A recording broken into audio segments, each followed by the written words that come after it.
Hello guys, कैसे हैं आप। मैं डॉक्टर सीमा अग्रवाल अपने यूट्यूब चैनल लीगल वर्ल्ड में आप सबका स्वागत करती हूं। इस वीडियो के थ्रू मैं अपकृत्य विधि से संबंधित एक अति आवश्यक प्रश्न डिस्कस करने वाली हूं। मेरा प्रश्न है, अतिचार एवं उसके प्रकारों की व्याख्या कीजिए। The term trespass and its kinds with the help of decided case laws. This is my question. Generally trespass 3 प्रकार से हो सकता है। Trespass to person, that may be in the form of battery और assault. Second one is trespass to goods and trespass to land. Trespass to goods, भूमि के प्रति अतिचार। कब्जे के प्रति अनायोचित हस्तक्षेप को भूमि के प्रति अतिचार कहते हैं। अतः दूसरे की भूमि के प्रति हस्तक्षेप करने से अपकृत्य दायित्व उत्पन्न होता है। यदि कोई व्यक्ति किसी अन्य की भूमि पर अनायोचित हस्तक्षेप करता है तो वह उसके लिए उत्तरदायी होगा।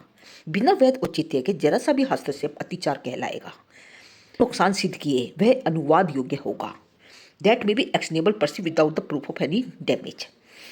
10 essential elements of the trespass. अतिचार के आवश्यक तत्व। अतिचार के लिए 2 आवश्यक तत्व विद्यमान होने जरूरी हैं। नंबर 1, कब्जे के प्रति हस्तक्षेप होना जरूरी है तथा बिना वैध औचित्य के हस्तक्षेप होना चाहिए। अब मैं इन्हें एक एक करके डिस्कस करने वाली हूँ। सबसे पहला, जैसे मैंने आपको बताया, कब्जे के प्रति हस्तक्षेप होना जरूरी है। भूमि के प्रति अतिचार के लिए आवश्यक है कि वह भूमि के प्रति हस्तक्षेप हो। भूमि के प्रति कब्जा जनरली 2 प्रकार से हो सकता है। पहला, तथ्यन कब्जा, जिसे डी फैक्टो पोजेशन के नाम से जानते हैं। दूसरा, विधि में कब्जा, that is de jure possession. कोई भी व्यक्ति जो भूमि पर वास्तविक कब्जा रखता है अतिचार के विपरीत कार्यवाही कर सकता है। जैसे क्या एक पट्टेदार है और उसका खे की भूमि पर कब्जा है तो उसका कब्जा तभी माना जाएगा जब वह कुछ दिनों के लिए बाहर चला जाता है। यदि कोई व्यक्ति बिना किसी कानूनी औचित्य के दूसरे की भूमि पर प्रवेश करता है तो ऐसे व्यक्ति के विरुद्ध वाद सफल होगा, चाहे कै का भूमि पर कब्जा दोषपूर्ण ही क्यों न हो। यदि मालिक किसी उद्देश्य के लिए अपनी वस्तु भूमि अपने सेवक को दे देता है तो विधि में कब्जा मालिक का ही रहता है। यदि कोई व्यक्ति उस भूमि के या उस वस्तु के प्रति अतिचार करता है तो मालिक का वाद सफल होगा, यद्यपि वस्तु उस समय सेवक की अभिरक्षा या कस्टडी में है। दूसरा आवश्यक तत्व है अन्यायपूर्ण हस्तक्षेप होना जरूरी है। There must be unjustifiable interference with the use of land.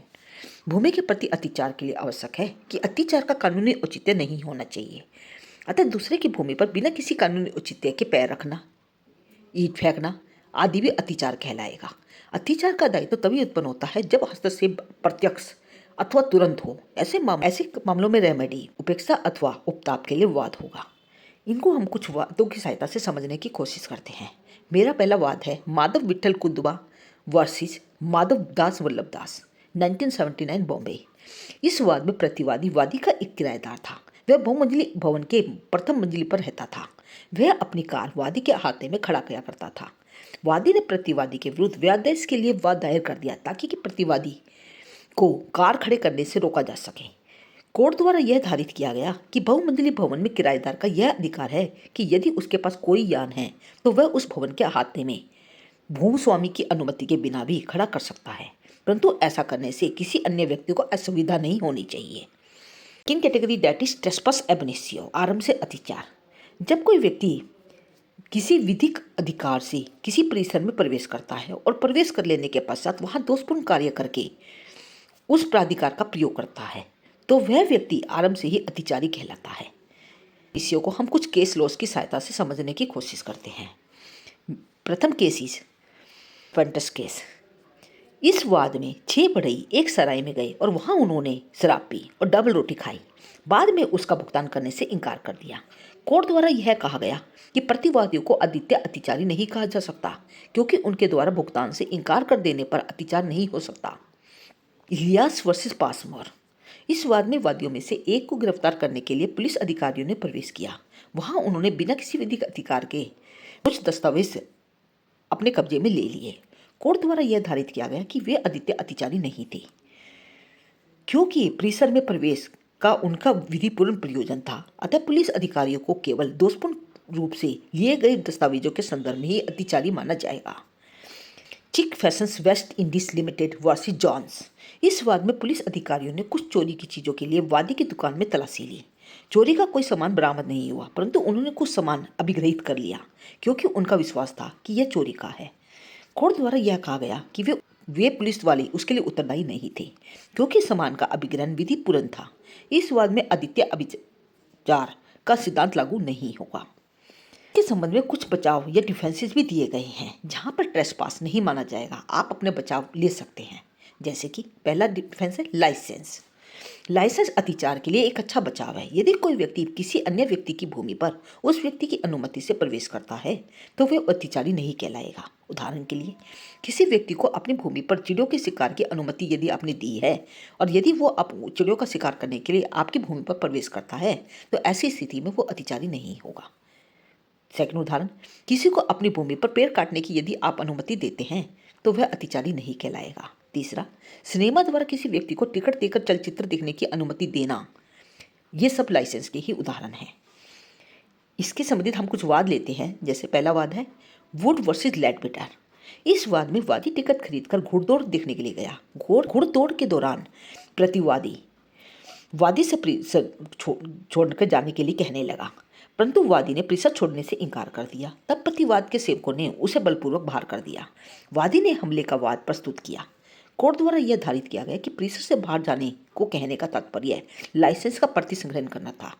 Licence का प्रतिसंग्रहण करने के बाद वादी एक प्रकार से अतिचारी होगा और उसे निकाला जा सकता था। Second case, Hurst versus Pictures Theatre Limited. इस वाद में वादी ने प्रतिवादी के थिएटर में एक चलचित्र देखने के लिए टिकट खरीदा और जाकर अपनी सीट पर बैठ गया, परंतु प्रतिवादी को यह संदेह था कि वो बिना किसी टिकट के बैठा है। अतः प्रतिवादी ने वादी को दोषपूर्ण तरीके से बलपूर्वक बाहर कर दिया। वादी ने प्रतिवादियों के विरुद्ध हमले की अपकृत्य का वाद प्रस्तुत किया। कोर्ट द्वारा यह धारित किया गया कि प्रतिवादी इसके लिए उत्तरदायी थे तथा 150 पौंड नुकसानी के रूप में देने का उन्हें आदेश दिया गया। अगला वाद है case of winter garden theatre limited versus millennium production limited. इस वाद में एक थिएटर के मालिक ने थिएटर सीरियल के निर्माताओं को 6 महीने के लिए प्रयोग हेतु लाइसेंस दे दिया और यह विकल्प दिया कि वो इसके अतिरिक्त 6 महीने और थिएटर का प्रयोग कर सकते थे। इस विकल्प का प्रयोग करते हुए उन्होंने 2 साल तक थिएटर का प्रयोग किया। तत्पश्चात थिएटर के मालिक ने 1 महीने का नोटिस देकर उन्हें लाइसेंस समाप्त करने को कहा और ये कहा कि आप इसे छोड़ दें। न्यायालय द्वारा यह कहा गया कि लाइसेंस का प्रतिसंग्रहण वैध था। अकॉर्डिंग टू लॉर्ड पॉटर, यदि कोई व्यक्ति लाइसेंस सीमित समय में निश्चित उद्देश्य के लिए दिया गया है तो उसका प्रतिसंग्रहण तभी तक नहीं हो सकता जब तक कि उद्देश्य पूरा नहीं हो जाता। परंतु इसका तात्पर्य यह नहीं है कि एक बार दिए जाने के बाद वो लाइसेंस कभी समाप्त नहीं किया जा सकता।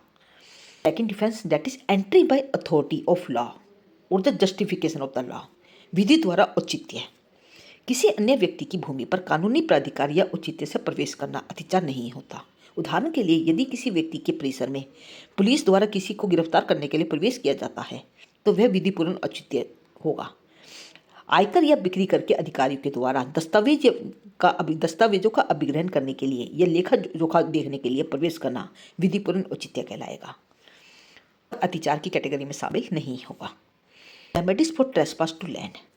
यदि कोई व्यक्ति एंट्री पुनः प्रवेश, यदि कोई व्यक्ति जिसकी भूमि के प्रति अतिचार करता है वह अपनी भूमि पर पुनः प्रवेश कर सकता है। इसके लिए वह बल का प्रयोग भी कर सकता है, परंतु बल का प्रयोग आवश्यकता से अधिक नहीं होना चाहिए।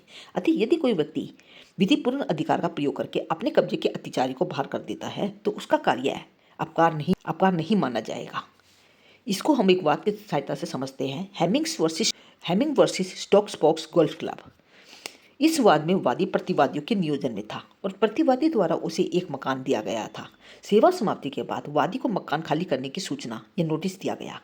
उसके इनकार करने पर प्रतिवादी ने मकान में प्रवेश करके उसे बलपूर्वक बाहर कर दिया। प्रतिवादी उसके लिए उत्तरदायी नहीं थे क्योंकि उन्हें पुनः प्रवेश के अधिकार का प्रयोग का अधिकार था। Second remedy, that is action for ejectment. निष्कासन के लिए कार्यवाही। यदि किसी व्यक्ति को उसकी भूमि से बिना किसी सम्मति तथा कानूनी प्राधिकार के बेदखल कर दिया जाता है तो वह कब्जे को प्राप्त करने के लिए बेदखली का वाद प्रस्तुत कर सकता है। इसके लिए आवश्यक है कि वादी का भूमि पर कब्जा था और उसे बिना किसी सम्मति या कानूनी प्राधिकार के बेदखल किया गया है। थर्ड रेमेडी, दैट इज मध्यवर्ती लाभ के लिए कार्यवाही, एक्शन फॉर मैसने प्रॉफिट्स। मध्यवर्ती लाभ से तात्पर्य उन लाभों से है जो अतिचारी ने भूमि का दोषपूर्ण रूप से कब्जा करके प्राप्त किए हैं। इसमें हास या श्रेय के लिए नुकसान या कब्जा प्राप्त करने की लागत भी शामिल होगी। अतः मध्यवर्ती लाभ की किसी कार्यवाही में वादी उस क्षति के लिए प्रतिकर वसूल कर सकता है जिसको वह कब्जा होने के कारण सहन करता है। यह वाद भूमि प्राप्ति के दावे के साथ साथ किया जा सकता है या विपरीत रूप से इसको दायर किया जा सकता है। नेक्स्ट रेमेडी दैट इज अतिचारी वस्तु का जब्त करना, डिस्ट्रेस डैमेज विजेंट। जिस व्यक्ति को भूमि से बेदखल कर दिया जाता है उसे यह अधिकार होता है कि अतिचारी को नुकसान का भुगतान करने के लिए, विवश करने के लिए वह अतिचारी की वस्तु या पशु को जब्त कर ले। वह उन्हें अपने पास तब तक रोक सकता है जब तक कि क्षतिपूर्ति नहीं हो जाती।